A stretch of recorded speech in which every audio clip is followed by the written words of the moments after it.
Raseinių ligoninė šiandien plėtros kelyje. Reabilitacijos paslaugoms ruošiamos naujos šiuolaikiškos patalpos, gerinamos sąlygos pacientams ir medikams. Tačiau šis augimas regis užkliuvo tiems, kuriems ligoninė anksčiau nekėlė nei didelio susidomėjimo, nei rūpesčio. Vadovaujant Raseinių konservatorių lyderiui Andriui Bautroniui apie ligoninės strategijas ir vizijas nebuvo net kalbos, nes regis pagrindinis planas buvo ligoninę paversti slaugos namais. O štai dabar, kai įstaiga plečiasi, buvusiam rajono vadovui galimai nepatinka. Ieškoma kabliukų, reikalaujama konfidencialių dokumentų, svarstoma, ar viskas atlikta pagal įstatymo raidę. Tuo tarpu ligoninė aiškina paprastai: patalpų nuomos sutartis nėra viešojo pirkimo objektas, todėl jai netaikomi standartiniai viešinimo reikalavimai, o sutarties sąlygos konfidencialios, kaip tai numato įstatymai. Domisi ne tik tarybos nariai, domisi ir rajono žmonės, ir gerai, kad domisi. Labai džiugu, kad pagaliau išvis kažkas domisi, ne taip kaip buvo anksčiau. Tai ką mes planuojam čia padaryti, tai atidaryti naują skyrių fizioterapijos bei ambulatorinės reabilitacijos, kadangi ligoninėje su esančiais srautais mes netelpame. Teikti paslaugas galim po vieną kitą procedūrą per dieną, norim daryti tai kompleksiškai, norim daryti tai nauja įranga, todėl nusprendėme atidaryti naują visiškai skyrių. Tai plėsti savo veiklą yra normalu, kas planuoja, tą daro, o nuoma tai kaip nuoma, ieškai visada geriausio varianto. Visos detalės sutarties saugomos yra įstatymų sutartys ir konfidencialios, tai yra normalu, o iš mūsų perspektyvos žiūrint, tai visada ieškom geriausio varianto, esam paskaičiavę, kad išlaidos bus atpirktos pajamų, darbuotojai dirbs naujose gražiose patalpose, galėsim priimti didelius srautus ne tik savo rajono, kitų gretimų rajonų. Įranga bus pati naujausia, daugiafunkcinė, tai nematau nieko blogo. Ar yra tikimybė, kad ligoninė iš tų, sakykime, taip naujai teikiamų paslaugų, praplėstų paslaugų ir uždirbs nemažus pinigus? Tai žinoma, šios paslaugos tikrai apsimokančios teikti. Reiktų gal pasakyti, kad čia ne vien ligoninės projektas, yra prisidėję ir verslininkai, netgi ne rajono, o regiono.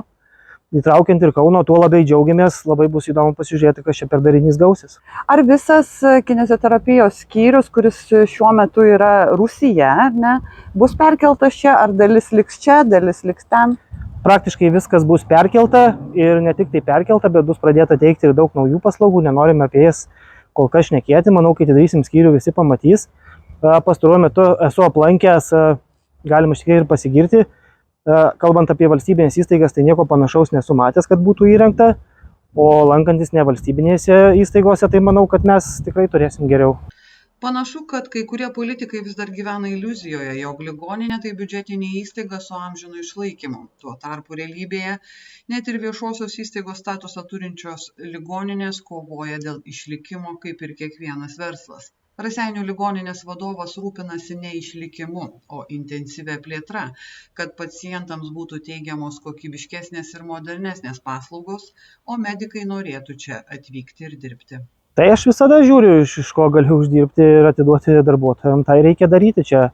Matyt, skauda tik tai tiems, kuriems turėtų skaudėti, nes matosi, kad ligoniniai sekasi, matosi, kad randam bendrą kalbą tiek su ministerija, kad esam kaip pavyzdys įvardėjami, tai tiem žmonėm, kuriems nepavyko to padaryti, matyt, labai skauda. Tai ir bando čia visai kažkaip kelti klausimus kažkokius ne į temą. Iš tikrųjų labiau nervuojasi gal darbuotojai, mano oda yra gan stora, aš nekreipiu dėmesio į tam tikrus asmenys. Iš tikrųjų tie asmenys, mano nuomonė, tai yra tokie gan jau nuspėjami. Prie tų klausimų visų, kurie buvo pateikti tarybos, teko žiūrėti vaizdo įrašą, manau, bus pateikti, jeigu yra kokia kontrolės komitetas, tikrai gaus raštą. Manau, vis tiek ten protingesni žmonės dirba, gal nekreips dėmesio į tas reikalus. Tiesa, smalsaujantis politikas buvo kviečiamas atvykti ir gyvai susipažinti su situacija, tačiau kol kas kvietimu nepasinaudojo. O rajono meras, komentuodamas opozicijos smalsumą, juokavo: geras oponentų darbas. Geras jų darbas, opozicija tai ir turi daryti, bet kita vertus, ligoninės vadovas, manau, kad puikius sprendimus daro šiai akimirkai, aš priekaištų jam neturiu. Ir kol kas, ką jisai gyvendino su savivaldybės pagalba, su pačio žmogaus iniciatyva, tai aš manau, kad pasiteisina, žmonėms tai patinka. Tarybos narė tarybos posėdžio metu labai intensyviai bandė iš jūsų išklausti nuomos kainą. Ar čia tokia yra normali praktika, kad, sakykime, rajono meras turėtų žinoti, kur kas nuomojasi kiekviena iš savivaldybės įstaigų ir dar už kokią sumą? Pajuokausiu, bet rajono meras turėtų absoliučiai viską žinoti nuo iki. O jeigu rimtai šnekant, tai na, pasižiūrėjom tas kainas, nėra jos ten kažkokios ypatingai didelės, jau labiau, kad pastatas naujos statybos, jis bus pritaikytas būtent ligoninės poreikiams, tai ir išplanavimas, ir kiti dalykai, ir inžineriniai tam tikri dalykai bus pritaikyti. Tai na, aš suprantu, kad opozicijos reikalas kritikuoti, bet reikia visą laiką vertinti paslaugos kokybę. Tai bus suteikiama gerokai kokybiškesnė paslauga, modernioj aplinkoj, ir ta paslauga tikimės, kad pritrauks ne vien tik tai raseiniškius, bet pritrauks ir kitų rajonų gyventojus. Ir na, ta paslaugos kokybė bus gerokai geresnė, negu iki šiol buvo teikiama ligoninės patalpose. Aš sutinku, jos yra pritaikytos, viskas tvarkoj, bet kai reikėdavo eiti į ligoninės ten pusrūsį, atlikti procedūrų, nei jauku, nei smagu, nei labai ten sveikatos daug pridėdavo. Dabar bus naujos erdvės, šviesios erdvės, kur bus ir paslaugos kokybė geresnė, jau labiau, kad prie tų paslaugų įgyvendinimo prisidės ir privatus verslas, ir netgi pramonininkų amatų rūmų dalyviai, kai kurie planuoja ten nupirkti kažkokios įrangos, tai džiaugiamės to. Raseinių ligoninė nesitenkina išlikimu, jie renkasi augimą.